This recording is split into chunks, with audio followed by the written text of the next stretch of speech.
السلام عليكم ورحمة الله وبركاته. حبايبنا متابعين صبري والي على اليوتيوب وعلى الفيسبوك. النهارده بفضل الله عز وجل جينا لكم برضو من الشرقية ومن الصالحية وبالتحديد قريب من الحسينية والمناجة إن شاء الله بإذن الله. والأسبوع الجاي ممكن تشوفونا إن شاء الله بإذن الله في المناجة الكبيرة برضو بإذن الله عز وجل. بنعمل شغل هناك وهنفوت برضو على أبراج احنا عملناها من سنة تقريبا وهنشوفوها ونلفوا عليها ونطمنوا عليها، لأن هيكون عندنا شغل جنبها برضو إن شاء الله بإذن الله. وهنحاول نصورها لكم كده والوضع عامل إزاي، ونشوف وندي نصايح لأهل المكان إن الدنيا عاملة إيه في الأبراج وبعد المتابعة والدنيا ده كلها، يعني الاستمرارية إيه الأخبار كده، ونشوفوا الحال عامل إيه إن شاء الله بإذن الله عز وجل في الأبراج القديمة. وهنصين ابراج جديده ان شاء الله باذن الله، ابراج برضو جنب منهم، وهيكون ليا فيديوهات معاكم. احنا النهارده جينا بفضل الله عز وجل طبعا مع رياح وعوامل جويه مش مستقره، ولكن الحمد لله عز وجل قدرنا ان احنا نشتغل برضو باذن الله، نكمل مشروعنا وننفذ. جينا بالمرحله الثانيه من برجين الحمام، هيكون ارتفاعهم ان شاء الله باذن الله 8 9 متر. اتكلمت معاكم في حاجات كتير قبل كده. تاني حاجه علاء، طبعا البرجين بيكونوا من تحت، هات لي من هنا البرجين ملتصقين من تحت اهو جنب بعض، حطيت جدار منهم ملتصق. واول ما هتطلع لفوق كده هات لي فوق على مره واحده كده، بص البرجين بداوا يبعدوا عن بعض اهو ان شاء الله باذن الله ما شاء الله.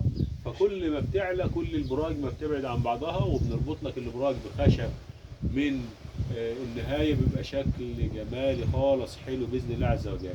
نخش بقى مع بعض، يلا هنا تعالى ان شاء الله. الاسباب بتاعنا دايما زي ما بنقول دايما، بص الباب نخش فيه وانا مستريح اهو ماشي. ومراحل الخشب زي ما اتكلمت معاكم قبل كده، لابد ان الخشب يكون له وضع معين، ما يكونش العرض عشان لو حد دخل ما يخبطش فيه، ولكن بيكون بالطول كده زي ما الشغل اللي انتم شايفينه. بحبك الشغل اول باول معايا، وان شاء الله باذن الله ارتفاعهم احتمال يبقى معايا 9 متر كده ولا حاجه. هننزل لكم مرحله مرحله ان شاء الله باذن الله عز وجل، وننزل لكم الشغل واحده واحده. الناس اللي حابه تتواصل معانا لتنفيذ مشروع ابراج الحمام سواء في كل المحافظات داخل وخارج مصر، ارقام التواصل الناس اللي بتتكلم عنها خارج على الواتساب بتضغط مفتاح الدوله 002 قبل الرقم، تمام؟ ده الناس اللي بتكلمني من خارج مصر بتحط 002 قبل الرقم. ارقام التواصل على الواتساب 01000 73972 8 03 وحايد 858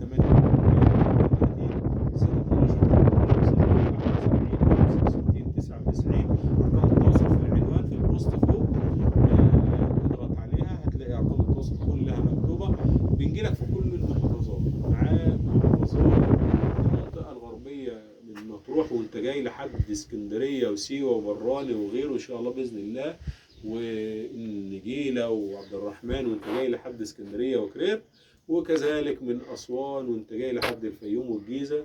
كل المحافظات والوادي الجديد والداخله والخارجه كل المحافظات بنشتغل بيها، والدلتا كلها واسماعيليه والمنصوره والشرقيه كل مناطقنا وحبايبنا على راسنا. بنجي لك على اي كميه انت بتحتاجها، مش شرط حتى لو محتاج مني معلومه رن عليا او سيب لي رساله على واتساب، منين ما نفضل هنكلمك ونفيدك باي معلومه انت محتاجها ان شاء الله باذن الله عز وجل. وهتستنوا برضه معايا ان شاء الله في الايام الجايه بننفذ مشاريع حلوه خالص معاكم. هيكون في مشاريع كبيره جدا وضخمه هننفذها معاكم. هنبدا ب 20 في 20 ان شاء الله في مشروع ان شاء الله باذن الله في مناطق معينه، هتشوفوا معانا ان شاء الله باذن الله. مشاريع كبيره وضخمه هنشرح فيها شرح كافي ووافي معانا من الالف للياء. ده مشروع اكل عيش بنستثمر فيه. الناس اللي هي اول مره تسمعنا يا ريت لايك واشتراك او اشتراك معانا على القناه او على الصفحه، تابعنا وشير خلي غيرك يستفيد.